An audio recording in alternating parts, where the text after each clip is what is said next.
Hi friends, అందరికీ నమస్కారం. Friends, stand up comedy పేరుతో అనుదీప్ కటికాల అనే వ్యక్తి మెగా ఫ్యామిలీపై అలాగే ఉప ముఖ్యమంత్రి పవన్ కళ్యాణ్ పై తీవ్రమైన వ్యాఖ్యలు అయితే చేశాడు. ఇప్పుడు ఈ విషయం అయితే కనుక సోషల్ మీడియాలో పెనుదుమారం రేపుతోంది. ఇలాంటి వ్యక్తిగత జీవితంపై అభ్యంతరకర వ్యాఖ్యలు అయ్యి చేయడం అయితే కనుక మనందరికీ తెలుసు. చాలా చోట్ల షోలు అయితే జరుగుతుంటాయి, స్టాండప్ కామెడీ పేరుతో చేస్తూ ఉంటారు. సాధారణంగా గతంలో ఉండే షోస్ ఎలా ఉండేవి అంటే కనుక స్టాండప్ కామెడీలో వాళ్ళకు సంబంధించిన పర్సనల్ లైఫ్లో ఉన్న విషయాలను సరదాగా ఎవరిని ఇబ్బంది పెట్టకుండా హాస్యం పుట్టే విధాలంగా చేసేవారు.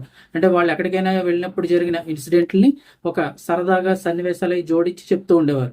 అలాగే వాళ్ళ ఫ్రెండ్స్ వీళ్ళతో ఎలా బిహేవ్ చేస్తుంటారు, అలాంటి విషయాలు కూడా ఒక కామెడీ పరంగా చెప్తుంటే అక్కడ అందరూ కూడా ఎంజాయ్ చేసేవారు. అంతేకాకుండా వాళ్ళు పెళ్లికి ముందు ఏమనుకుంటున్నాం, పెళ్లి తర్వాత ఏం జరిగింది, ఇలాంటి విషయాలు కూడా చాలా మంది కామెడీ చేస్తుండేవారు. అక్కడ అందరూ కూర్చొని వాళ్ళు కూడా ఎంజాయ్ చేస్తుండేవారు.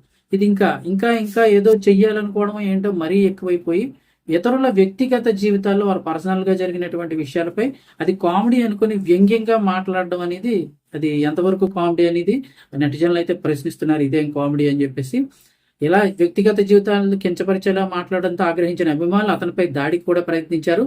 పరిస్థితి ఉద్రిక్తంగా మారడంతో అనుదీప్ షో మధ్యలోంచి అక్కడి నుంచి పారిపోయాడు. ఇటీవల జరిగిన ఒక stand up కామెడీలో Anudeep Katikala Andhra Pradesh deputy CM Pawan Kalyan వ్యక్తిగత జీవితం, ఆయన విడాకుల అంశంపై, అంటే పవన్ కళ్యాణ్ సంబంధించి విడాకుల అంశంపై, అదేవిధంగా నిహారికకు సంబంధించిన విడాకుల అంశంపై చాలా చాలా దారుణంగా మాట్లాడాడు అతను. ఆ వ్యక్తిగత జీవితాలపై అయితే కనుక ఇది విన్న ఆ పవన్ కళ్యాణ్ అభిమానులు ఒక్కసారిగా ఆగ్రహానికి గురయ్యారు. ప్రజాప్రతినిధి, పైగా ఒక పెద్ద హీరో వ్యక్తిగత విషయాలను హాస్యం చేయడం ఏంటని చెప్పేసి వారు అయితే తీవ్ర అభ్యంతరం వ్యక్తం చేశారు. ఇక్కడ ఇంకో ముఖ్యమైన విషయం ఏంటి అంటే కనుక అక్కడ కూర్చున్న వాళ్ళందరూ కూడా ఎడ్యుకేటెడే, మ్యాక్సిమం అందరూ కూడా నాలెడ్జ్ ఉన్న పర్సన్సే కూర్చుంటారు. వాడికి బుద్ధి లేక వాడు సెటైర్లు వేసి వ్యంగ్యంగా మాట్లాడుతూ ఉంటే ఇక్కడ కూర్చున్న వాళ్ళు కూడా నవ్వుతున్నారు. అది వాడు ఎంతవరకు మాట్లాడితే కరెక్ట్, అది హాస్యమా కాదా అనేది కూడా తెలుసుకోకుండా కూర్చున్న వాళ్ళు చాలా మంది నవ్వుతున్నారు. అది ఎంతవరకు అనేది కూడా వాళ్ళు కూడా ఆలోచించుకోవాల్సి ఉంటుంది. ఇతను కేవలం మెగా ఫ్యామిలీ మీదనే కాదు, రామ్ చరణ్ మీద, అలాగే జూనియర్ ఎన్టీఆర్ మీద, బాలకృష్ణ గారి మీద కూడా ఇతను వ్యంగ్యాస్త్రాలు అయితే సంధించడం జరిగింది. వాళ్ళ అభిమానులు కూడా ఆగ్రహం వ్యక్తం చేస్తున్నారు. ఇప్పటికే సోషల్ మీడియాలో పోస్టులు అయితే వేస్తున్నారు. ఇంతటితో వదలం, ఖచ్చితంగా కేసులు లీగల్గా కూడా చర్యలు తీసుకుంటున్నామంటున్నారు.